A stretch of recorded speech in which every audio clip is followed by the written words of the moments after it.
كلمة فن بالنسبة لي بتتعبني، وكلمة فنان بتطلع من هنا، من قلبي.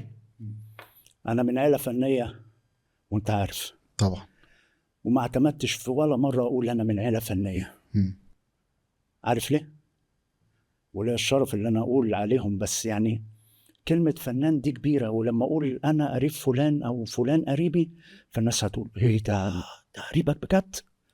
فما كنتش عايز الصدمة دي، وكنت خايف في يوم من الأيام اللي أنا ما وصلش لجزء بسيط من اللي أنا وصلت له. فالناس مم. الفنانين الكبار دول الستار بالنسبة لي، أنا ستار بالنسبة لي جامد، قيمة وقامة. انت قلت لي هو مين؟ قيمة وقامة. مم. حتى قالوا لي طب ليه ما تروحش تطلب اللي انت تمثل ده، انت يعني ابن عمته. قلت لا، مش قادر اقف قدام العملاق ده واقول له انا بعمل اللي انت كنت بعمل ايه. مش عارف اقول له ايه، مش عارف ابص لعينه. ستار بنتعلم منه، كل الاجيال بتتعلم منه.